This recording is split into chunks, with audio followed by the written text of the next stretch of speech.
யோகாம்பாஸில் இப்போ சாம்பார் பொடி, ரசப்பொடி, இட்லி தோசை மிளகா பொடி, பருப்பு பொடி அண்ட் டீடாக்ஸ் பொடி, டீடாக்ஸ் டீ பொடிங்கிறது கஷாய பொடி. இது எல்லாமே இப்போ தயாராக இருக்குது. உங்களுக்கு எல்லாருக்கும் இதோடைய கான்டாக்ட் டீட்டெயில்ஸ் டிஸ்கிரிப்ஷன் பாக்ஸ்லேயும் கீழேயும் கொடுத்துருக்கோம். வாட்ஸ்அப் நம்பர் அது வழியாக நீங்கள் உங்களுக்கு என்ன தேவையோ அதை தொடர்பு கொண்டு நீங்கள் பதிவு பண்ணிடலாம். அதை அனுப்பி வைக்கிறதுக்கு நாங்கள் கடமைப்பட்டிருக்கோம். வணக்கம், நான் உங்கள் அபிமான யோகாம்பால் சுந்தர். எல்லாருக்கும் விநாயகர் சதுர்த்தி அட்வான்ஸ் நல்வாழ்த்துக்கள். பார்த்தீங்கன்னா ஜோராக நம்ம விநாயகரும் புதுசாக ட்ரெஸ் போட்டுருக்கார். ஜம்மனு ஏதோ எனக்கு தெரிஞ்ச அளவுக்கு ஒரு அலங்காரம் பண்ணியிருக்கேன், அவ்வளோதான். ஸோ இன்றைக்கி என்ன பண்ண போகிறோம் அப்படின்னு சொல்லி கேட்டீங்கன்னா, பிள்ளையார்பட்டியில் வந்து ஒரு கொழுக்கட்டை பண்ணுவோம். அந்த கொழுக்கட்டை நம்ம மோதகம், பிள்ளையார்பட்டி மோதகம் நம்ம பண்ண போகிறோம். அதுக்கப்புறமா வந்துட்டு எள்ளு கொழுக்கட்டை பண்ண போகிறோம். பிடி கொழுக்கட்டையில் கார கொழுக்கட்டைன்னு ஒன்று உண்டு, அந்த கார கொழுக்கட்டை பண்ண போகிறோம். பால் கொழுக்கட்டை பண்ண போகிறோம். பால் கொழுக்கட்டை எல்லாருக்கும் பிடிச்ச ஒரு இதுதான். ரொம்ப ஈஸியாக உங்களுக்கு ரொம்ப பிடிச்ச மாதிரி அது ஒரு இது எப்படி பண்ணுறதுன்னு காமிக்கிறோம். முதல்ல பண்ண போகிறது நம்ம வந்து பிள்ளையார்பட்டி மோதகம் எப்படி பண்ணுறதுன்னு பார்க்கலாம்.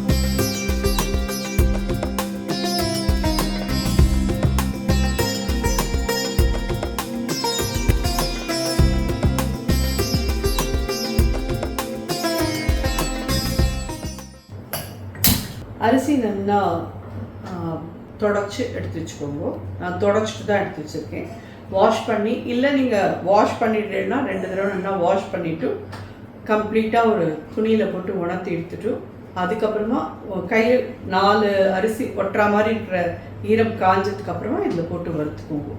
எப்படி நீங்கள் பண்ணினாலும் ஓகே, இல்லை நல்லா நாங்கள் ஈர துணியால் தொடச்சிட்டு எடுத்துக்கிறோம் அப்படின்னா தொடச்சிட்டு எடுத்துக்கோங்க போகும். 1 கப்பு ரைஸு, பச்சரிசி தான் எடுத்துக்கணும். பச்சரிசின்னா 1/2 கப்பு பயத்தம்பருப்பு. ஸோ பயத்தம்பருப்பு முன்னாடி வறுத்துக்கலாம். நல்ல செவக்க வாசனை வர வறுத்துடணும். ஆனால் கருகிடக்கூடாது. எக்ஸாக்ட்லி இதுதான் அளவு. 1 கப்பு பச்சரிசி அப்படின்னா 1/2 கப்பு பயத்தம்பருப்பு எடுத்துக்கோங்க. இதுக்கு வந்து 1/2 கப்புக்கு நான் வந்து 2 கப் கிட்ட வெல்லம் எடுத்துக்கிறேன். அது சரியாக இருக்கும். அதுக்கு மேலே வேண்டாம். கேட்டேன்னா 1.25 கப்பே போகும். அதுக்கு மேலே இருந்தது, வெல்லம் ஜாஸ்தியாக இருந்ததுன்னா கொழுக்கட்டை வந்து உங்களுக்கு ஃபேர்மாக வராது, அப்புறம் கொழக்கொழன்னு போயிடும். 1.25 கப்பு போட்டுட்டேனாலே போகும். தப்பினா உங்களுக்கு ஸ்வீட்டாக வேணும் அப்படிங்கிறச்சு 2 கப்பாக போட்டுக்கோங்க. அதுவுமே கொஞ்சம் வந்து ஃபேர்மாக இருக்காது, கொஞ்சம் கொழக்கொழன்னு தான் இருக்கும். பட் ஆனால் அது நல்லாயிருக்கும், ஸ்வீட்னஸ் தெரியும் அதில். இது வந்து ஸ்வீட்டாக இருக்கும், அது நல்ல ஸ்வீட்டாக இருக்கும், ஸ்வீட்டாக இருக்கும். நான் பண்ணுறச்சையும் அப்படியே அளவு சொல்லிகிட்டே பண்ணுறேன். கண்டிப்பாக நீங்கள் எல்லா ஸ்டெப்ஸையும் ஃபாலோ பண்ணினீங்கன்னா ஜோரான ஒரு பிள்ளையார்பட்டி மோதகம் வரும். நல்லா வாசனை வருது. ஆனால் இது கொஞ்சம் செவக்கணும்.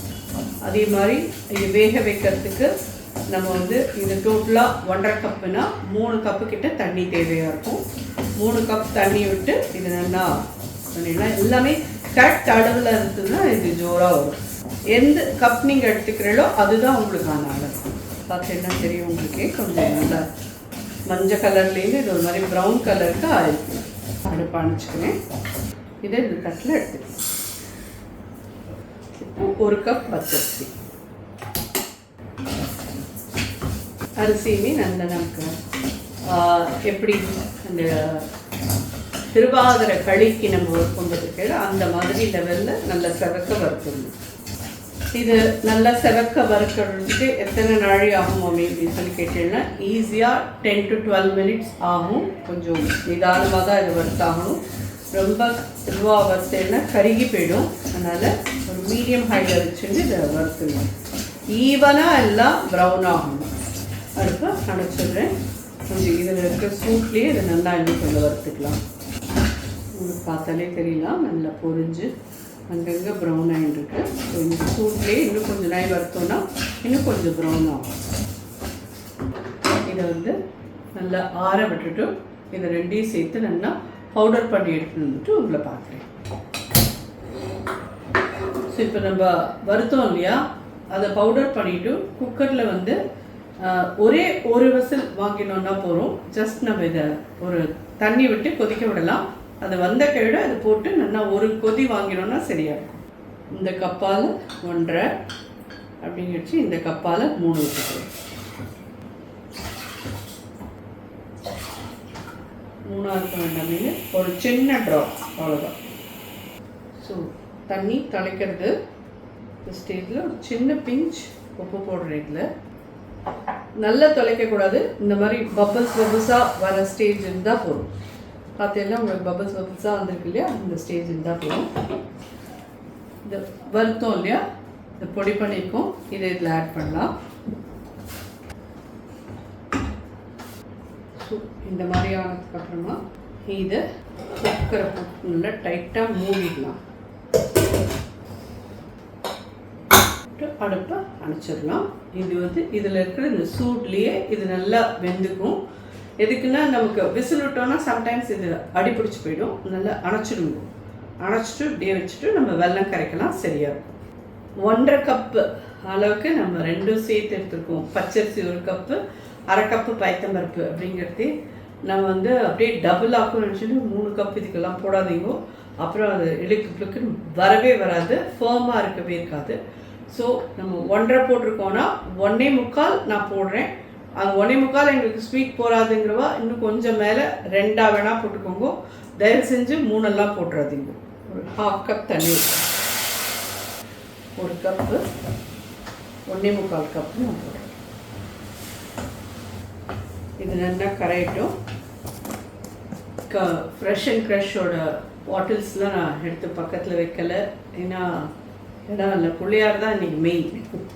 அதனால் நான் யூஸ் பண்ணுறது எப்பயுமே எல்லாருக்கும் தெரிஞ்ச ஒரு இதுதான், ஃப்ரெஷ் அண்ட் க்ரஷோட நல்லெண்ணெய் தான் விட்டு கொழுக்கட்டை மாவு இது பண்ணுவேன். தேங்காய் எண்ணெயை விட்டு தான் பிடி கொழுக்கட்டை பண்ணியிருக்கேன். நெய் ஃப்ரெஷ் அண்ட் க்ரஷோடது யூஸ் பண்ணி தான் இந்த கொழுக்கட்டை எல்லாமும் பண்ணுறேன். ஸோ எல்லாருக்கும் அது தெரிஞ்சுதான். நான் இங்கே இடம் இருக்கலை, வச்சுட்டோன்னா நமக்கு தான் இடைஞ்சலாக இருக்குன்றதுனால நான் அதை வைக்கலை. ப்ளீஸ் தப்பாக நினச்சிக்காதீங்கோ. ஸோ இது என்ன பார்த்தீங்கன்னா கரைஞ்சிடுத்து அணைச்சிடலாம். இதில் வடிகட்டிக்கலாம்.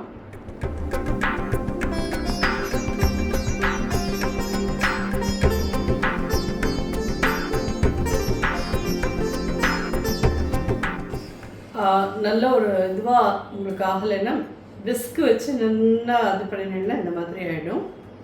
கட்டி கட்டியாக இருக்குன்னு பயப்படாதீங்க. விஸ்க்கு வச்சு இது பண்ணுங்க. விஸ்க் இல்லை அப்படின்னு பயப்படுறவா ஒன்றுமே இது பண்ணாதீங்க. கொஞ்சம் ஆற விட்டுட்டு மிக்சியில் போட்டு 2 சுற்று சுற்றினேன்னா அந்த கட்டிலாம் போயிடும். அதுக்கப்புறம் இந்த மாதிரி ஆகிடும் கரெக்டாக.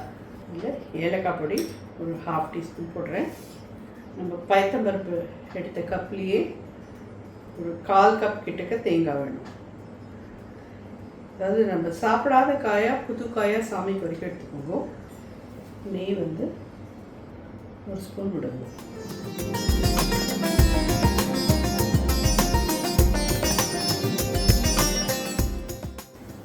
ஸோ இது பார்த்தீங்கன்னா ஒட்டாமல் வரணும். இந்த ஸ்டேஜ் வரைக்கும் இருக்கட்டும். இதில் நான் முந்திரி பருப்பு சேர்ப்பேன் சாமிக்குன்றதுனால. முந்திரி பருப்பு சேர்த்து பண்ணினேன்னா நல்லாவே இருக்கும். இது கொஞ்சம் இறக்கி வச்சுக்கலாம்.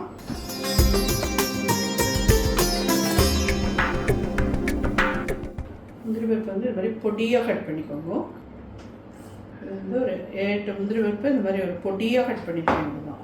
ஏன்னா நீங்கள் கொழக்கட்டையாக பிடிச்சி வைக்கிறச்சு அது அழகாக அது இதாகி வரக்கூடாது, அதாவது பிஞ்சு போயிடக்கூடாது. அந்த மோல்டோடு சேர்ந்து இருக்கணும் இல்லையா, அதனால் இந்த மாதிரி சின்னதாக கட் பண்ணிக்கணும். இதை நீங்கள் ஒரு தட்டில் போட்டு ஆற விட்டு அதுக்கப்புறமா தான் நீங்கள் பிடிக்கணும். கையில் நெய் தொட்டுண்டு கொழக்கட்டை எப்படிங்கோ நல்லா ஜோராக வரும். இல்லை நீங்கள் மோல்டில் பண்ணுறீங்க அப்படின்னா கொழக்கட்டை மோல்டுக்குள்ளே நெய் தடவிட்டு இந்த இது தூக்கி அதுக்குள்ளே ஸ்டஃப் பண்ணிடலாம். உங்களுக்கு ஜோரான கொழக்கட்டை தயாராகிடும். அதை அப்படியே ஸ்டீம் பண்ணி நீங்கள் எடுத்துக்கலாம். அப்படி பண்ணிச்சிட்டேன்.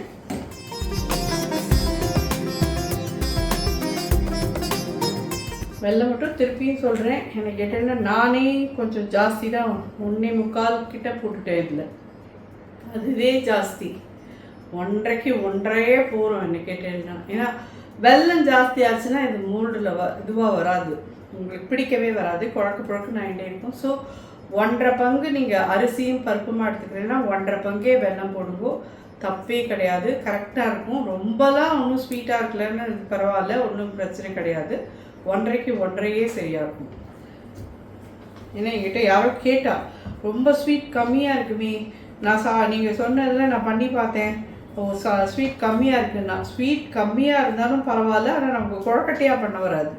இதில் நான் அதுக்கப்புறம் வறுத்து வச்சுருந்த அரிசி மாவு இருந்தது, அதை ஆட் பண்ணியிருக்கேன். நான் ஹானஸ்ட்டாக சொல்லிட்டேன். நான் ஏன்னா நீங்கள் நமக்கு மட்டும் இப்படி சொன்னால் அவளுக்கு எப்படி வந்ததுன்னு நீங்கள் நினைக்கலாம். நான் நடுப்புற கேமரா ஆஃபாக இருக்கிறதே ஒரு கப்பு, அதாவது இந்த சின்ன கப் இருக்கு இல்லையா, இந்த கப்பால் அரிசி மாவு வறுத்தது இருந்தது, அதை நான் அதில் ஆட் பண்ணிட்டு இருக்கேன். அதனால தான் அது இந்த ஸ்டேஜில் வந்திருக்கு. இதுவே ஜாஸ்தி அப்படின்றது தான் என்னோடது. 1.5க்கு 1.5 போகும், கரெக்டாக இருக்கும். இது கொஞ்சம் ஆறட்டும், பார்க்கலாம். ஸோ இப்போ நம்ம கார பிடி கொழுக்கட்டை எப்படி பண்ணுறதுன்னு பார்க்கலாம். இதுக்கு வந்து பச்சரிசி மாவு தான், பதப்படுத்தின மாவாக இருந்தாலும் சரி, இல்லை நீங்கள் கொழுக்கட்டை மாவு வாங்கி பண்ணிக்கிறீங்கனாலும் சரி, இல்லை அரிசியை நல்லா ஊற வச்சு அதை நீங்கள் வந்துட்டு அது பேர் நம்ம கொழுக்கட்டை மாவுக்கு அரைச்சிப்போம் பார்த்துருக்கீங்களா, அந்த மாதிரி அரைச்சிட்டேன்னாலும் ஓகே, உங்கள் சௌகரியம் பிரகாரம் பண்ணிக்கோங்க. இது பார்த்தீங்கன்னா பச்சரிசி மாவு, பதப்படுத்தின மாவு கிடைக்கிறது இல்லையா, அதுதான் இது. அதை வச்சு தான் நான் கடையிலேருந்து அப்படியே வாங்கின மாவு அதை தான் எடுத்துட்டுருக்கேன். 1 கப்பு மாவுக்கு 2லேருந்து 2.5 கப்பு தண்ணி விட்டு கரைச்சி வச்சுருவோம். இந்த மாதிரி கட்டிலாம் இல்லாமல் கரைச்சி வச்சுருவோம். ஒரு 15லேருந்து 20 நிமிஷம் ஊறட்டும். அது ஊறினதுன்னா நல்லா சாஃப்டாக வரும். இந்த மாவில் சும்மா ஜஸ்ட் ஒரு 1/4 டீஸ்பூன் உப்பு போடுறேன். ஸோ இப்போ நம்ம கொழுக்கட்டை பண்ண ஆரம்பிக்கலாம். தேங்காய் எண்ணெய் எடுத்துக்கோங்க, ரொம்ப ரொம்ப நல்லாயிருக்கும். 1 2 3 4 ஸ்பூன் தேங்காய் எண்ணெய் எடுத்துட்டுருக்கேன். கடுகு ஒரு 1/2 டீஸ்பூன் கிட்ட போட்டுக்கோங்க. பச்சை மிளகா ஒரு 2 நல்லா பெரிய பச்சை மிளகாயாக இது மாதிரி பொடி பொடியாக கட் பண்ணி வச்சுக்கோங்க. 1 ஸ்பூன் உளுத்தம்பருப்பு போடுறேன். பெருங்காயப்பொடி ஒரு 1/4 ஸ்பூன். பச்சை மிளகா, கருவேப்பிலை,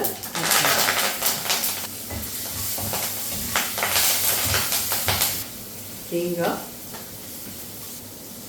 ஒரு 4 ஸ்பூன் கிட்ட போட்டிருக்கேன்.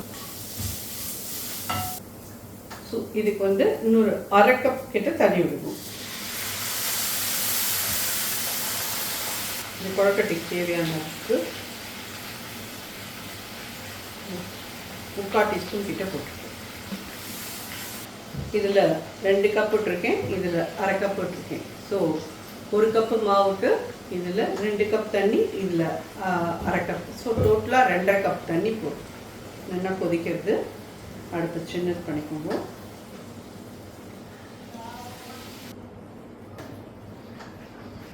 இனிஷியலி அப்படி அப்படியே கட்டி கட்டியாக இருக்கிற மாதிரி உங்களுக்கு ஒரு ஃபீல் வரும். அதை பற்றி பயப்படாதீங்கோ, பேனிக் ஆகாதீங்கோ. நல்லா அப்படியே கலரிண்டே இருந்தேன்னா ஒத்தா மாதிரி நல்லா வந்துடும். கிட்டத்தட்ட இது வந்து நம்மளோட இந்த நோம்பு அடை இதுதான், வேறு ஒன்றுமே இல்லை. டேஸ்ட் வைஸும் அதே மாதிரி தான் இருக்கும். பட் அதில் வந்து பல்லாக நறுக்கி தேங்காய் யூஸ் பண்ணியிருப்போம். இதுக்கு வந்து அப்படியே திருகி போட்டிருக்கோம். அதனால் இது கொஞ்சம் நிறையா ஜாஸ்தி தேங்காயோட இதுவாகிடும். இன்னொன்று நம்ம வந்து உப்பு கொழுக்கட்டை அப்படிங்கிறது பூர்ணம் பண்ணி பண்ணுறது. உளுத்தம் பூர்ணம் கொழுக்கட்டை வந்து நமக்கு உப்பு கொழுக்கட்டையாக பண்ணுவோம். அதோட வீடியோ நம்ம இதில் ஆல்ரெடி நிறைய தடவை பண்ணி போட்டிருக்கேன். போன வருஷம் கூட பண்ணி போட்டிருக்கேன், நீங்கள் பார்க்கலாம். அதை தவிர இன்னொன்று பிடி கொழுக்கட்டைன்னு பண்ணுவோம். அது வந்து உப்மா கொழுக்கட்டைன்னு சொல்லிட்டு நம்ம அரிசி ரவையாக உடச்சிட்டு பண்ணுற கொழுக்கட்டை. அதையும் நம்ம பண்ணியிருக்கோம் நம்மளோட இதில். உங்களுக்கு எது மாதிரி வேணுமோ உங்கள் சௌகரியம் கூட நீங்கள் பார்த்து பண்ணிக்கலாம். இது பார்த்தீங்கன்னா நல்லா சுருண்டு ஒத்த மாதிரி எல்லாம் வந்துட்டு கையை ஈரப்பட்டு தொட்டு பார்த்தீங்கன்னா ஒட்டாமல் இருக்கணும். ஜோராக ரெடி ஆகிடுது. இது ஆறட்டும். அதுக்கப்புறம் பிடிச்சி இதை வெயிட்டில் வைக்கணும் நம்ம. ஸோ இது ஆறினப்புறம் பார்க்கலாம். ஸோ தண்ணி விட்ட செடியில் வாழையில போட்டிருக்கேன். பிடி கொழுக்கட்டையை பிடிச்சி வச்சுருக்கோம்.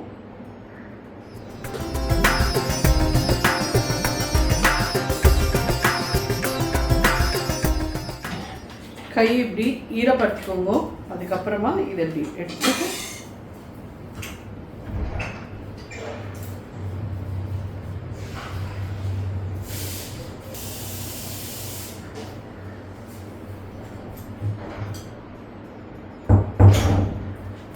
ஒரு தடவையும் நல்லா கையை ஈரப்படுத்திட்டு பிடிச்சோம்னா அது அழகாக பிடிக்க வந்துடும்.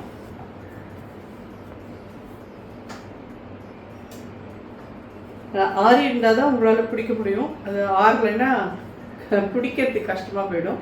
அதனால் ஒரு தட்டில் கொட்டி ஆற வச்சுருங்கோ, இல்லைன்னா இப்படியே ஆற விட்டுருங்கோ. ஆனால் மேலே காஞ்சி போயிடாத இருக்கிறதுக்கு ஒரு ஏதான ஒரு ஈரத்துணி மட்டும் இது பண்ணி போட்டு வச்சுக்கோங்க. தண்ணி நல்லா தலைக்கிறது மூடிடலாம்.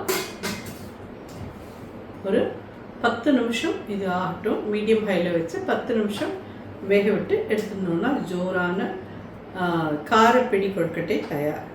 இது ரொம்ப ரொம்ப நல்லாயிருக்கும். நீங்கள் ஒரு தேங்காய் சட்னியோடையோ இல்லை சேப்பு சட்னி, சாம்பார், ஒரு நாளைக்கு ஈவினிங்க்கு டிஃபனுக்கு கூட நீங்கள் இதை எடுத்துக்கலாம். இது ரொம்ப ரொம்ப நல்லாயிருக்கும். கண்டிப்பாக எல்லோரும் ட்ரை பண்ணி பாருங்க.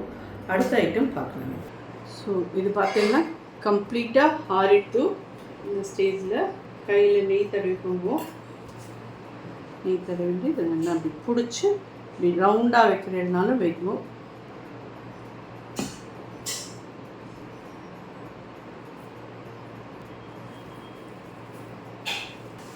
இதை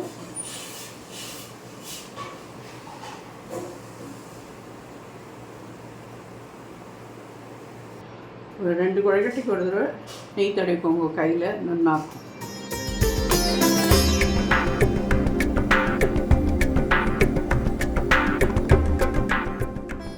பார்த்தீங்கன்னா ஜோராக ரெடி ஆகிடுது.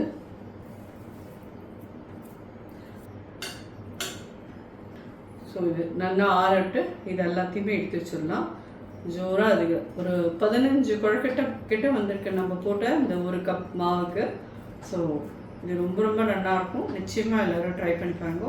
நம்ம அடுத்தது வெள்ளை கொழுக்கட்டையும் இப்போ நம்ம அதாவது இந்த மோதகம் சொன்னோம் இல்லையா, அதையும் நம்ம வீட்டில் வச்சு எடுக்கலாம். இந்த கொழுக்கட்டையெல்லாம் வீட்டில் வைக்கலாம். இது வந்து உங்கள்கிட்ட மோல்டு இருக்குன்னா அந்த மோல்டில் நெய் தடவிட்டு அதுக்குள்ளே இந்த மாவை ஃபில் பண்ணி நீங்கள் மோல்டில் கூட வச்சு கூட பண்ணிக்கலாம். தண்ணி கொதிச்சு எடுத்து நல்லா மூடி போட்டு இதே ஒரு 7 மினிட்ஸ் கிட்டக்க நல்லா வெயிட்டில் வச்சு எடுத்துக்கலாம். என்ன தான் அரிசியும் பருப்பும் நல்லா செவக்க வறுத்துருக்கும், முன்னாடி ஒரு தடவை கிளறிட்டு குக்கரை மூடிட்டுக்கும் அப்படின்னா கூட இது நல்லா ஒரு 7 நிமிஷமாவது வெயிட்டில் இருக்கட்டும். அப்போ தான் அந்த கொழுக்கட்டை நல்லாயிருக்கும். சாஃப்டாகவும் இருக்கும், நல்லாவும் இருக்கும். கண்டிப்பாக இது எல்லாருக்கும் பிடிச்ச ஒரு இது. இதில் நான் வந்து இன்றைக்கி பச்சை கற்பூரம் சேர்க்கலை. கோவிலில் கண்டிப்பாக இதில் பச்சை கற்பூரம் போட்டிருப்பா. பச்சை கற்பூரம் கிடச்சவா கண்டிப்பாக போடுவோம். நான் இன்றைக்கி போடலை இருந்தேன். பிகாஸ் என்கிட்ட பச்சை கற்பூரம் அடுத்து நான் போடலை. தப்பாக நினச்சிக்காதீங்க, ஓப்பனாக சொல்லிட்டேன் உங்கள்கிட்ட. பச்சை கற்பூரம் அவசியம் இதில் போட்டு பண்ணினேன்னா நல்லாயிருக்கும். சாமி நைவேத்தியம் எப்பயுமே பச்சை கற்பூரம் போட்டு பண்ணுவோம். இது நல்லா வேகட்டும் பார்க்கலாம். இந்த வேக வச்ச கொழுக்கட்டை இவ்வளோ சாஃப்டாக இவ்வளோ நல்லா இருக்குன்னா. நன்றி, வணக்கம்.